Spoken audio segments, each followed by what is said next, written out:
Hello everyone, welcome to my YouTube channel. आज की इस वीडियो में मैं आपके साथ स्टार्ट करने वाली हूँ चैप्टर कॉम्प्लेक्स नंबर। अगर आप तैयारी कर रहे हो ईएमआरएस, एनबीएस या फिर केवीएस टीयर 2 या कोई भी टीचिंग एग्जाम्स की मैथ से रिलेटेड, तो ये वीडियो काफ़ी हेल्पफुल होने वाली है। तो आज हम स्टार्ट करते हैं कॉम्प्लेक्स नंबर के बेसिक से। हम इसमें स्टार्ट करेंगे और आने वाली वीडियोज़ में इससे रिलेटेड जितने भी हमारे पास क्वेश्चन आए हुए हैं प्रीवियस ईयर में उनको भी डिस्कस करेंगे। तो देखिए, वीडियो को स्टार्ट करते हैं। तो फर्स्ट हमारे पास आता है कि कॉम्प्लेक्स नंबर हमारे पास क्या होता है। तो कोई भी नंबर अगर हमें कुछ इस फॉर्मेट में लिख कर दिया गया है, कौन से फॉर्मेट में, ए प्लस में आयोटा बी, इस फॉर्म में अगर हमें लिख कर दिया गया है तो उस नंबर को हम बोलते हैं कि वो हमारे पास क्या है, कॉम्प्लेक्स नंबर है ना। अब सेकेंडरी थिंग ये बनती है कि इसकी जरूरत क्या है, क्यों है। हमारे पास रियल नंबर तो थे, तो हमने इसको क्यों इसको एक्सप्लोर किया, क्यों इसकी जरूरत पड़ी। तो समझिए कि हमारे पास कुछ क्वाड्रेटिक इक्वेशन ऐसी भी देखने को मिलती है। अगर हम देखें, हमारे पास जनरल जो क्वाड्रेटिक इक्वेशन होती है वो हमारे पास किस तरीके से देखने को मिलती है। जनरल हमारे पास जो क्वाड्रेटिक इक्वेशन होती है वो हमारे पास होती है ए एक्स स्क्वायर प्लस में बी एक्स और प्लस में सी इक्वल टू जीरो। और हम जानते हैं जब हम इसका सोल्यूशन निकालते हैं तो हमारे पास कुछ इस तरीके से आता है, minus b plus minus square root b square minus 4ac upon में 2a। हम इस तरीके से इसके सॉल्यूशन को फाइंड करते हैं। और हमने ये भी देखा है कि जब हम इसके सॉल्यूशन को फाइंड करते हैं ना, तो सॉल्यूशन का रियल होना या फिर ना होना या किसी और तरीके का होना, रियल होना या फिर रियल ना होना या फिर कॉम्प्लेक्स होना, किसी और तरीके का मतलब कॉम्प्लेक्स होना, वो किसके ऊपर डिपेंड करता था, बी स्क्वायर माइनस 4ac पे डिपेंड करता था, जिसको हम डिस्क्रिमिनेंट बोल देते थे। बी स्क्वायर माइनस 4ac पे डिपेंड करता था कि अगर ये ग्रेटर देन जीरो हो गया या इक्वल टू जीरो हो गया तो इस केस में तो जो मेरे पास सोल्यूशन मिलते थे वो रियल सोल्यूशन मिल जाते थे। लेकिन अगर सोल्यूशन मुझे दे दिया गया कुछ इस तरीके से, बी स्क्वायर माइनस 4ac, अगर ये वैल्यू मेरे पास नेगेटिव चली गई तो उस केस में रियल सोल्यूशन नहीं मिलते थे। उस केस में हम जो इस तरीके की क्वाड्रेटिक इक्वेशन होती थी जो ये प्रॉपर्टी होल्ड करती थी, b square minus 4ac less than zero, तो रियल सोल्यूशन हम नहीं ढूंढ पाते थे। जैसे एक बहुत फेमस एग्जांपल जो हम अक्सर लेके चलते हैं, जो हम अक्सर देखते भी हैं, वो हमारे पास क्या है, ये वाला x square plus 4 equal to zero करवा लो। अगर आप ये लेके चल रहे हो तो आपको कोई भी ऐसा रियल नंबर नहीं ढूंढने पे मिलेगा जिसका आप स्क्वायर करो और उसको ऐड करो, तो ऐड करने पे जो मेरे पास आंसर है वो मेरे पास क्या बन जाए, जीरो बन जाए। वो आंसर मेरे पास क्या बन जाए, जीरो बन जाए। तो इस जब इस तरीके की क्वाड्रेटिक इक्वेशन में मैं सॉल्व करने बैठ रही हूँ, तो इस तरीके की क्वाड्रेटिक इक्वेशन के मेरे पास कोई भी रियल सोल्यूशन नहीं मिल रही, no real solution. Real solution नहीं मिल रहा मतलब कोई भी रियल नंबर मुझे मिल ही नहीं रहा। जब मैं इसके अंदर एक्स के अंदर जब वो वैल्यू रखूं तो इस पूरी वैल्यू को जीरो बना दे। तो इस प्रॉब्लम को सॉल्व करने के लिए बेसिकली जब मेरे पास इस तरीके से हो रहा है, तो इस प्रॉब्लम को सॉल्व करने के लिए हमने रियल नंबर को एक्सटेंड किया कि भाई ये इक्वेशन भी तो है, इनके सोल्यूशन तो कहीं तो एग्जिस्ट करते होंगे। तो रियल नंबर को जब एक्सटेंड किया गया तो हमारे पास कॉम्प्लेक्स नंबर का कॉन्सेप्ट आया। नीड क्या पड़ी, ये हमें समझ में आ गया कि कुछ क्वाड्रेटिक इक्वेशंस ऐसी होती हैं जिसमें 20 पर -4 से जीरो हो गया, लेस देन जीरो हो गया, तो उस केस में उसके पास रियल नंबर, रियल सॉल्यूशन है ही नहीं। तो उस प्रॉब्लम को सॉल्व करने के लिए हमें किसकी जरूरत पड़ी, उससे बड़े नंबर सिस्टम की जरूरत पड़ी। उस नंबर सिस्टम को क्या कहा गया, हाँ देखिए यहाँ लिख रखा है, the real number system was extended to the set of complex number, उसको एक्सटेंड किया गया। बेसिकली क्या, in the field of real number जो इक्वेशन है हमारे पास x square plus 1 equal to zero, उसके पास कोई सॉल्यूशन ही नहीं है, has no solution. To solve this x square plus 1 equal to zero, x square is equal to क्या है हमारे पास, -1, विच इज नॉट पॉसिबल। आप एक बात मुझे बताइए, जब हम रियल, जैसे हमारे पास ये एक रियल इक्वेशन ही तो है, रियल क्वाड्रेटिक इक्वेशन ही तो है, क्या हम कभी भी एक्स स्क्वायर प्लस 1 को जीरो दे सकते हैं, मतलब कि क्या, क्या मैं कभी भी एक्स की कोई ऐसी रियल वैल्यू निकाल सकती हूँ सच दैट जो ये कंडीशन को होल्ड कर दे कि भाई जब मैं उस नंबर का स्क्वायर करूं और उसमें जब मैं वन ऐड करूं तो वन ऐड करने के बाद वो वैल्यू मेरे पास जीरो हो जाए। ऐसा तो कभी पॉसिबल नहीं है ना, रियल नंबर के लिए तो पॉसिबल ही नहीं है। Because we know very well square of any real number is always a positive number, और पॉजिटिव में पॉजिटिव जोड़ेंगे तो कभी जीरो तो बनने से ही रहा। तो इस प्रॉब्लम को सॉल्व करने के लिए हमें किस नंबर, इससे बड़े नंबर सिस्टम की जरूरत पड़ी, जिसे हम क्या बोलते हैं, सेट ऑफ कॉम्प्लेक्स नंबर हम इसको बोलते हैं। तो इसके लिए हमें कॉम्प्लेक्स नंबर की जरूरत पड़ी। ठीक है, अब देखिए, अब हुआ क्या, जैसे हमने इसको सॉल्व किया, जब हम इस इक्वेशन को सॉल्व करते हैं, basically x square plus 1 equal to zero, तो हमें क्या देखने को मिलेगा जब मैं इसकी वैल्यू को फाइंड करूंगी, तो मुझे देखने को कुछ इस तरीके से मिलेगा, x square is equal to -1। तो एक्स की वैल्यू क्या निकल कर आएगी, स्क्वायर रूट -1। तो इसी सिंबल को एलर ने नाम दिया आई, और इसको बोला जाता है आयोटा। इसको क्या बोला जाता है, आयोटा बोला जाता है। एलर ने इसी को क्या नाम दिया, आई से उसने इसको रिप्रेजेंट किया और इसको नाम दिया गया आयोटा। स्क्वायर रूट -1 को क्या बोलेंगे हम, आयोटा बोलेंगे, ऐसा उसने बोला। ठीक है, एलर ने ही इसके बारे में बताया हमें। तो देखिए यहाँ पर लिख रखा है, एलर ने क्या इंट्रोड्यूस किया, Euler introduced the symbol i, और इस with the property iota square will be equal to -1। क्यों iota square will be equal to -1, because the value of iota is square root -1, so the value of iota square will be equal to -1। तो जब हम square करेंगे तो हमारे पास root तो हट जाएगा और -1 आएगा। ही कोल्ड, उसने क्या बोला, उसने बोला कि आयोटा को क्या बोला जाएगा, iota is known as imaginary unit, imaginary unit बोला जाएगा। तो हमें ये समझ में आया कि अगर कोई भी नंबर मुझे किस फॉर्म में गिवन करके दे रखा है, कोई भी नंबर अगर मुझे इस फॉर्म में गिवन करके दे रखा है, ए प्लस में आयोटा बी, ए प्लस में आयोटा बी की फॉर्म में अगर कोई भी नंबर है जहां पर ए और बी रियल नंबर हो सकते हैं, लेकिन फॉर्म क्या ले रखी है, ए प्लस में आयोटा बी, ये वाली फॉर्म अगर उसने ले रखी है जहां पर ए और बी रियल नंबर है, तो जो भी नंबर इस फॉर्म में लिखा होगा उस नंबर को हम क्या बोलेंगे, that number is called complex number. उस नंबर को क्या बोलोगे आप, उस नंबर को हम बोलते हैं कॉम्प्लेक्स नंबर। कॉम्प्लेक्स नंबर को जनरली रिप्रेजेंट करने के लिए जेड का यूज किया जाता है। तो जेड से हम इसको रिप्रेजेंट करते हैं, जेड हमारे पास कोई भी कॉम्प्लेक्स वेरिएबल होता है बेसिकली उसको रिप्रेजेंट करने के लिए। ठीक है, अब यहाँ पर कुछ और महत्वपूर्ण चीजें हैं जिनकी तरफ हमें बढ़ना चाहिए, जिनको हमें अच्छे से समझना चाहिए। अब हमने ये जान लिया कि किसी भी नंबर को लिखने के लिए, कॉम्प्लेक्स नंबर को लिखने के लिए जो हमारे पास फॉर्म है ना, वो हमारे पास क्या है, किसी भी कॉम्प्लेक्स नंबर को लिखने के लिए जो मेरे पास फॉर्म है वो मेरे पास क्या है, z is equal to a plus में आयोटा बी है, ए प्लस में आयोटा बी है। यहाँ पर हमने देखा कि भाई ये दोनों रियल नंबर में से होते हैं, लेकिन अब यहाँ पर थोड़ा सा और समझते हैं। यहाँ पर है ना, इन नंबर्स के अपने नाम होते हैं। ये जो ए होता है जिसके साथ बेसिकली आई नहीं लगा हुआ, आयोटा नहीं लगा हुआ, उस नंबर को बोला जाता है रियल पार्ट। उसको क्या बोला जाता है, रियल पार्ट बोला जाता है। और जिस नंबर के साथ आयोटा लगा हुआ है उस नंबर को बोला जाता है बेसिकली इमेजिनरी पार्ट। उस नंबर को हम क्या बोलेंगे, उस नंबर को हम बोल देंगे इमेजिनरी पार्ट बोल देंगे। तो हमने क्या देखा, एक नंबर कोई भी हमारे पास है, अगर वो इस फॉर्म में लिखा हुआ है, ए प्लस आयोटा बी की फॉर्म में लिखा हुआ है, तो जिस नंबर के साथ आयोटा आई लगा हुआ है उस नंबर को हम बोलेंगे इमेजिनरी पार्ट, और जिसके साथ आई नहीं लगा हुआ है उस नंबर को क्या बोलेंगे, बेसिकली हम रियल पार्ट बोल देंगे। ठीक है, अब यहीं से हमारे पास कुछ रिजल्ट निकल कर आते हैं। सिंस हमने ये डिस्कस किया है कि जो ए और बी की वैल्यू है वो मेरे पास रियल नंबर में से है। अब रियल नंबर में तो मेरे पास जीरो भी होता है, तो ऐसा हो सकता है कि ए मेरे पास जीरो हो जाए, बी मेरे पास जीरो हो जाए। पहला केस ये हो सकता है। दूसरा केस ये हो सकता है कि भाई दोनों जीरो ना हो, दोनों जीरो ना हो तो नंबर तो फिर हमारे पास इसी फॉर्म में लिखा रहेगा, z is equal to x plus iota y. उसमें तो कुछ डिस्कस करने जैसा है ही नहीं। अगर हम देखें थर्ड फॉर्म, थर्ड फॉर्म मतलब कि अगर मेरे पास नंबर इस फॉर्म में हो कि either one of them is zero, मतलब कब, जैसे यहाँ पर है कि अगर ऐसा हो जाए कि एक्स जीरो हो जाए, या अगर आपके पास वाई जीरो हो जाए, वन बाय वन कोई जीरो हो जाए। अगर आपको ऐसा देखने को मिलता है कि एक्स जीरो हो गया है, अब जब x जीरो हो जाएगा तो मेरे पास देखो इक्वेशन क्या है, z is equal to x plus में आयोटा y। और जो x जीरो हो गया तो z को हम क्या लिखेंगे, आयोटा y। x तो जीरो हो गया ना, तो जो ये z is equal to iota y मेरे पास बनेगा, इसे बोलेंगे हम प्योरली इमेजिनरी नंबर। इसे हम क्या बोल देंगे, प्योरली इमेजिनरी, क्योंकि इसमें सिर्फ आयोटा वाली टर्म बची है, इसीलिए इसको प्योरली इमेजिनरी नंबर बोला जाएगा।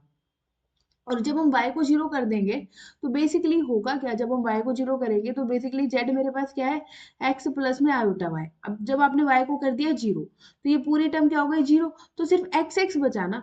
तो अब जो इमेज आयोटा वाला पार्ट था वो जीरो हो गया, सिर्फ x वाला पार्ट बचा, जिसकी वजह से इसे बोला जाएगा, z is equal to x को क्या बोला जाएगा, प्योरली रियल पार्ट। इसको क्या बोला जाएगा, प्योरली रियल नंबर।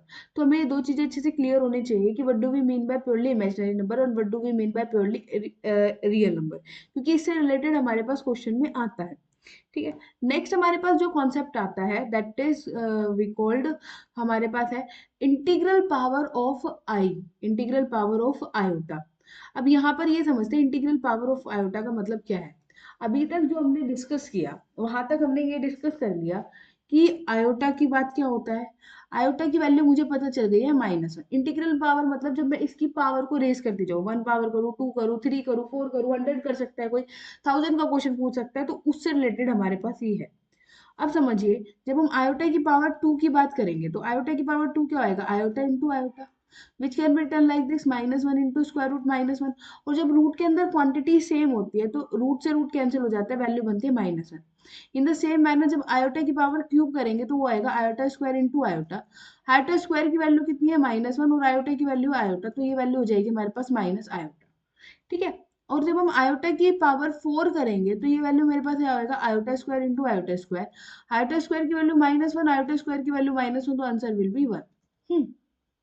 तो यहाँ से हमने ये समझा कि आयोटा की वैल्यू मतलब 4 तक हमें पता होना चाहिए। हमें ये समझ में आया कि जब हम आयोटा की पावर 4 तक पहुंचे, आयोटा रेज टू पावर जब हमने 4 करी, तो वैल्यू जो मुझे देखने को मिली, वो वैल्यू क्या देखने को मिली है, आयोटा रेज टू पावर 4 की वैल्यू मेरे पास क्या आई है, वो वैल्यू मेरे पास 1 आई है। ठीक है, वो वैल्यू मेरे पास 1 आई है। नाउ अब हम आगे बढ़ते हैं कि अगर हम कोई भी नेचुरल नंबर लेते हैं, कोई भी नेचुरल नंबर ले लिया और हम कर रहे हैं iota raise to power 2n, iota raise to power 2n की बात कर रहे हैं, समझिए। Iota raise to power 2n पे हम चले गए, हमने एक्सपोनेंट की जो रूल है उसकी हेल्प ले लेते हैं। अब हमें पता है कि हम इसको क्या लिख सकते हैं, आयोटा की पावर 2 की पावर n, क्योंकि 2 और n आपस में मल्टीप्लाई हो जाएंगे, तो 2 की पावर हमने n लिख दिया। आयोटा रेज टू पावर 2 की वैल्यू हमारे पास क्या होती है, आयोटा रेज टू पावर 2 की वैल्यू बेसिकली होती है मेरे पास -1, तो ये हो गया -1 की पावर n। अब यहाँ से हम ये समझते हैं कि n के ऊपर डिपेंड करता है कि n हमारे पास ओड होगा कि इवन होगा, क्योंकि अगर हमने n की जगह इवन रखा तो -1 की पावर इवन, ये वैल्यू मेरे पास पॉजिटिव ही हो जाएगी, और -1 की पावर ओड रखा तो ये वैल्यू मेरे पास -1 ही रहेगी। तो उस केस में हमारे पास रिजल्ट जो यहाँ लिख रखा है वो देखने को मिलेगा। लेकिन अगर हम बात करते हैं iota raise to power 2n plus 1 की, तो iota raise to power 2n into iota हो जाएगा। तो iota raise to power 2n की तो वैल्यू हमने अभी देखी फ्रॉम 1 से कि वो तो 1 आएगी या -1 आएगी, वो किसके ऊपर डिपेंड करेगी, वो n के ऊपर डिपेंड करेगी। अब iota raise to power 2n plus 1, अब देखो इसकी वैल्यू मेरे पास आ सकती है आइदर -1 और +1। जब हम उसको आयोटा से मल्टीप्लाई करेंगे तो आंसर भी मेरे पास क्या आएगा, आइदर आयोटा और आइदर माइनस आयोटा। तो ये दोनों रिजल्ट काफी यूजफुल रिजल्ट है, इन्हें हमें याद रखना है कि क्या होगा। ठीक है, वरना हम इसको इजीली कर भी सकते हैं। नेक्स्ट हमारे पास और इंपॉर्टेंट रिजल्ट आता है, ये वाला रिजल्ट। इसे समझते हैं ये रिजल्ट क्या कहता है। ये रिजल्ट कहता है जो sum of 4 consecutive powers of iota होती है वो हमारे पास क्या होंगे, 0 होंगे। पहले इसको समझते हैं कि क्या कहना चाहता है। ये रिजल्ट हमें ये कहना चाहता है कि जैसे मैं 4 कॉन्जिक्यूटिव पावर, सपोज आपको iota raise to power 5 plus iota raise to power 5, 4 plus 5 plus iota raise to power 6 plus iota raise to power 7 की वैल्यू निकालनी पड़ जाए, तो ये रिजल्ट आता है। अगर आपको रिजल्ट याद नहीं है तो आप वैल्यू निकालोगे, आयोटा रेज टू पावर 4 की, आयोटा रेज टू पावर 5 की, 6 की, 7 की, तब आप पुट करोगे, तब आप देखोगे कि इनका सम करके वैल्यू 0 आएगी। यही रिजल्ट ये कहता है, इस रिजल्ट को ध्यान रखना है, इसकी एप्लीकेशन के ऊपर ये बेस्ड क्वेश्चन आता है। यहाँ तो हमने बहुत स्मॉल स्मॉल पावर लिए हैं, 4 5 6 7। एग्जामिनर हमें कुछ भी पावर दे सकता है, वो थाउजेंड्स में भी दे सकता है। तो वहां पर अगर हमें ये रिजल्ट याद है, माइंड में अगर हमारे क्लिक करता है, तो हम जस्ट विद इन सेकेंड इस क्वेश्चन को सॉल्व कर लेंगे। ठीक है, तो समझते हैं अभी हमारे पास क्या है, ये देखते हैं। अब उसने हमें क्या दिया है यहाँ पर, उसने देखो, उसने कॉन्जिक्यूटिव पावर्स की बात करी। कॉन्जिक्यूटिव का मतलब क्या होता है, लगातार। तो हमने 4 नंबर्स ले लिए, iota raise to power n, iota raise to power n plus 1, iota raise to power n plus 2, iota raise to power n plus 3। We have to show that कि जब मैं इन पावर्स को जब मैं सम करूंगी तो वैल्यू मेरे पास कितने आएगी, 0 आएगी। तो उसको करने के लिए मैंने क्या करा, iota raise to power n को बाहर ले लिया, ये 1 plus iota square plus iota cube, 1 तो 1 ही रह गया, आयोटा आयोटा रह गया। आयोटा स्क्वायर की वैल्यू कितनी होती है मेरे पास, -1, वो मैंने रख दिया। Iota raise to power cube की वैल्यू कितनी होती है, माइनस आयोटा, ये हमने रख दिया।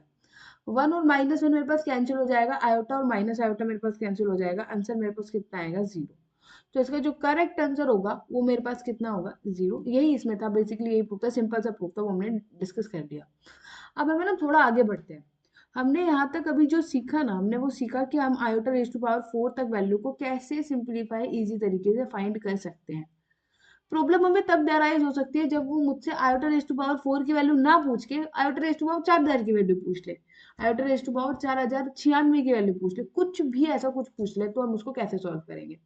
तो उसको सॉल्व करने का सिंपल सटीक तरीका है, वो समझते हैं। बिल्कुल इजी सा मेथड है जिससे क्वेश्चन हमारा मिनटों में सॉल्व हो जाएगा। देखो, हमें ये पता है, अभी हमने जब सॉल्व करा है कि आयोटा रेज़ टू पावर 4 पर वैल्यू 1 देता है, बस इसी को याद रखना है। तो जब भी हमें कभी दे रखा हो iota raise to power n, इस तरीके से अगर हमें कुछ दे रखा हो, जहाँ पर n की वैल्यू मेरे पास क्या है, जहाँ पर n की वैल्यू मेरे पास क्या है, 4 से बड़ी, iota raise to power n निकालना हो, n हमारे पास 4 से बड़ा है, तो जो भी आपको n दे रखा होगा ना, उसको आप 4 से डिवाइड कर दोगे। 4 से डिवाइड करने के बाद मुझे क्या मिलेगा, कुछ ना कुछ क्वेश्चन मिलेगा और कुछ ना कुछ मुझे रिमाइंडर मिलेगा। अब रिमाइंडर डिपेंड करता है क्या मिलेगा, रिमाइंडर 0 भी हो सकता है अगर वो 4 से डिविजिबल है तो n, 4 से डिविजिबल नहीं है तो रिमाइंडर 4 से कुछ छोटा नंबर ही मिलेगा। ठीक है, तो ये हमने लिख दिया। तो हम बाय डिवीजन एल्गोरिथम ये कह सकते हैं कि n को हम क्या लिख सकते हैं, 4m प्लस में r लिख सकते हैं। हमने इस तरीके से लिख दिया। अब हमने क्या करा, iota raise to power n लिखा, iota raise to power 4m plus r लिखा। अब हमें ये पता है iota raise to power 4m plus में r, this value can be written like this, iota raise to power 4 raise to power m into iota raise to power r। Iota raise to power 4 की value कितनी होती है, 1, 1 की power m 1 ही हो जाएगी और iota raise to power r आएगी। तो बेसिकली हमें क्या रिजल्ट मिला कि अगर मुझे iota raise to power n की वैल्यू फाइंड करनी है, तो बस मैं आयोटा की पावर में जो रिमाइंडर बचता है 4 से डिवाइड करने के बाद वो निकाल दूं, तो वही iota raise to power n की वैल्यू हो जाएगी। This is the very important result जिसको हमें दिमाग में रखना है। ठीक है, काफी क्वेश्चन में हमें इसको करने में हेल्प मिल जाएगी। ठीक है, अब हम इसको देखो क्वेश्चन को कैसे सोल्व करेंगे। जैसे ये हमारे पास एक क्वेश्चन है, यहाँ पर मुझे निकालनी है आयोटा रेज़ टू पावर 135 की वैल्यू। तो अब मुझे आयोटा रेज़ टू पावर 135 की वैल्यू निकाले, तो मुझे अभी जो हम पढ़ कर आए हैं वहां पर मुझे क्या समझ में आया है कि 4 से इसको डिवाइड कर दो। 4 से जब डिवाइड करोगे तो 33 पे जाएगा, रिमाइंडर कितना बचेगा, 3।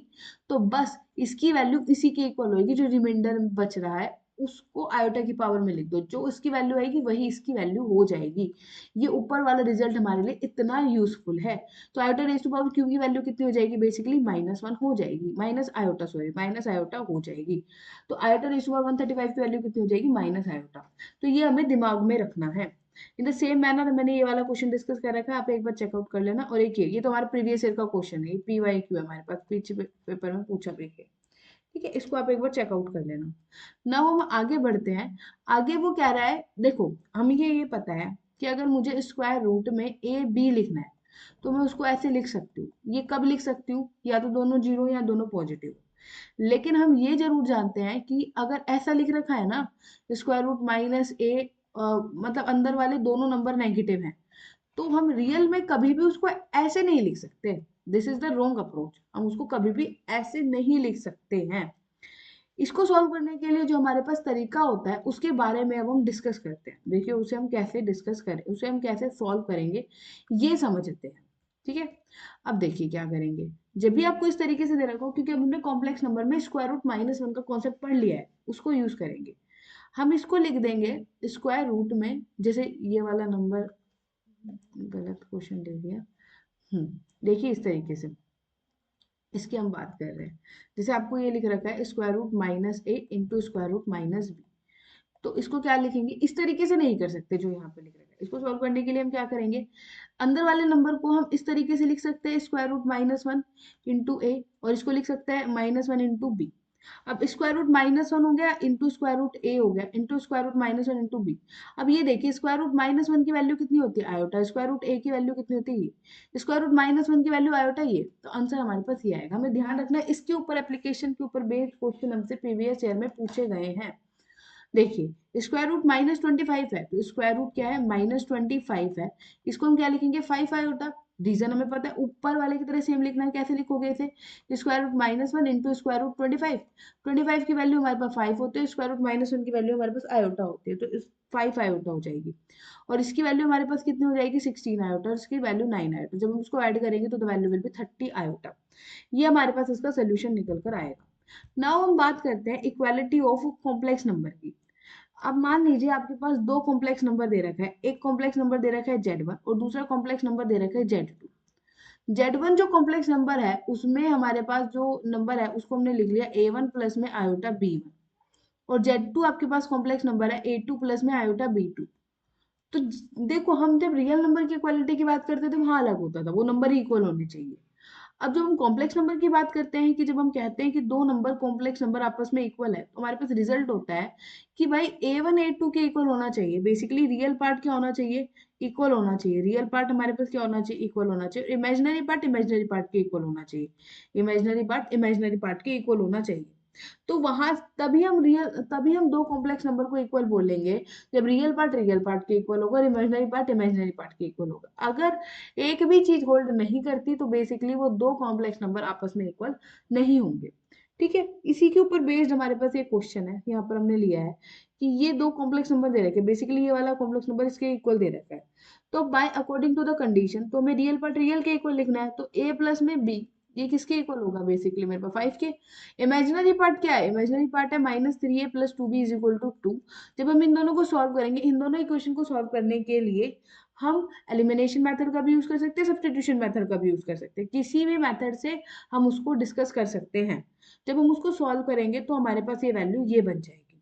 ठीक है, जो है आज की वीडियो में हमने इतना डिस्कस किया। नेक्स्ट वीडियो में मैं आपके साथ डिस्कस करूंगी प्रॉपर्टीज ऑफ कॉम्प्लेक्स नंबर के बारे में और अलजेब्रा ऑफ कॉम्प्लेक्स नंबर, इनसे हम रिलेटेड पूरी चीजों को डिस्कस करेंगे। वीडियो अच्छी लगी हो तो प्लीज मेरे चैनल को सब्सक्राइब करें, वीडियो को लाइक करें एंड थैंक यू।